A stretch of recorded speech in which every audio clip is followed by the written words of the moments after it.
Hello नमस्कार. दमलाय जीव. काय सांगते तुम्हाला विषय.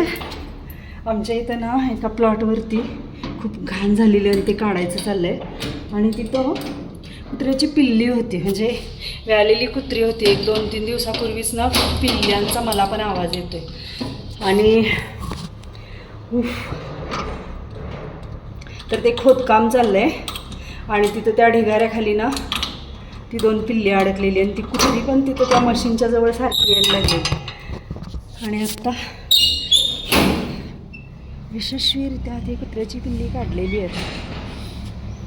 मला थोडंसं वर्ण पण दाखवते तुम्हाला.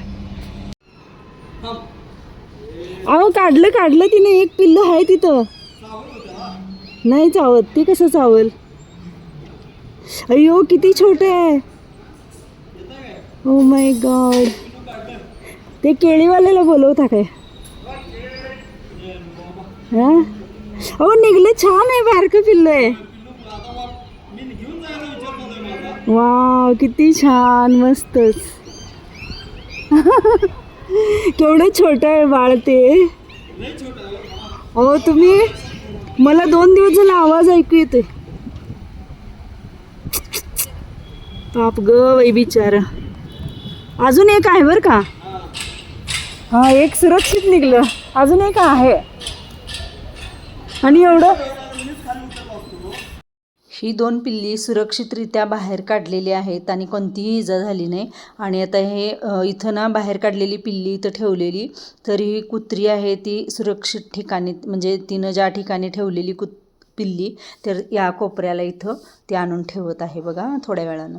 हे बघा इथं 3 पिल्ली आहेत. एक सुरक्षित होतं अगोदरच, पण 2 पिल्ली ह्या मातीच्या ढिगाऱ्याखाली थोडं झावळ्या वगैरे होत्या आणि त्याच्याखाली अडकलेली आणि त्यांचा आवाज येत होता. मग मी वरून आमच्या गच्चीवरून त्या JCBवाले दादा होते त्यांना मी सांगत होते आणि ते अलगद असं ते त्याच्यावरचं जे माती पालापाचोळा किंवा झाडांझुडपांचं जे घाण होतं ते सगळं काढत होते. आणि अशा पद्धतीनं हे समोरच्या ऑफिसमधली आमच्या 2 माणसं होती त्यांना पण मी बोलवले. हां तुमचं नाव सांगा दादा. होय दादा तुमचं नाव सांगा. काय.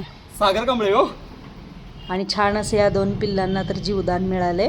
एक अगोदरच सुरक्षित होतं. काय म्हटलं.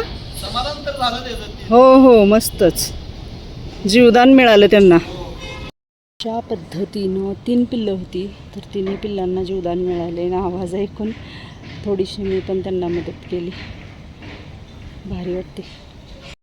अशा पद्धतीनं कुत्र्याच्या पिल्लांना तर जीवदान मिळाले. आणि ते ना त्यांची आई किंवा कुत्री जी होती तिची इतकी घालमेल चालली होती की बस. म्हणजे एक आई ना मुलांसाठी म्हणतो आपण, म्हणजे कुठल्याही प्राणी असू दे किंवा माणसाचं असू दे, आईचं जे वात्सल्य किंवा प्रेम असतं ना तर ते प्राण्यांमध्ये सुद्धा खूप म्हणजे अशा पद्धतीनं बघायला मिळालं आज. आणि एक जवळजवळ अर्धा ते पाऊण तास ही धडपड चाललेली.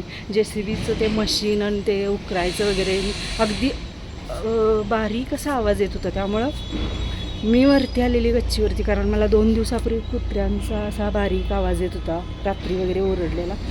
तर आमच्या कोपऱ्याला ज्यावेळी आलं मशीन ते त्यावेळी मी त्यांना सांगितलं की इथं कुत्र्याची पिल्ली आहेत. आणि मग त्यांनी ते हळूहळू खोदायला चालू केलं अलगद असं. आणि मग थोडंसं तर माणसांची पण मदत घेतली. त्या पण दादांनी छान मदत केली. सगळ्यांचे थँक्यू व्हेरी मच. कारण एखाद्या जीवाला अशी जीवदान मिळणं ही खरंच खूप चांगली गोष्ट आहे. आणि जर ते कुत्र्याची पिल्ली तशीच जर त्या ढिगाऱ्याखाली गाडली गेली असती तर मलाच ना असं खूप अस्वस्थता जाणवली असती. त्यामुळं मग मी जवळजवळ 1 तास झालं गच्चीवरती आहे. खाली जाऊन त्या म्हणजे लोकांना पण थोडंसं म्हणजे असं त्यांच्याबरोबर थोडंसं म्हणजे संवाद साधल्यामुळं त्या कुत्र्याच्या पिल्लांना जीवदान मिळालं. भारी वाटते.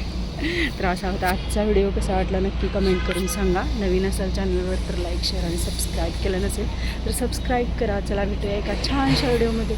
तोपर्यंत सगळ्यांना बाय बाय. आणि इंस्टाग्राम पेजला जर तुम्ही फॉलो केलं नसेल राजश्री पाटील ऑफिशियल हे माझं इंस्टा चॅनल आहे. त्याच्यावरती ब्लॉग व्हिडिओ असतात. रिसेंटली मी जास्ती करून रेसिपी अपलोड करायचं चालू केले. त्यामुळे तुम्ही तिथंसुद्धा मला फॉलो करू शकता. भेटूया नवीन व्हिडिओमध्ये. तोपर्यंत बाय.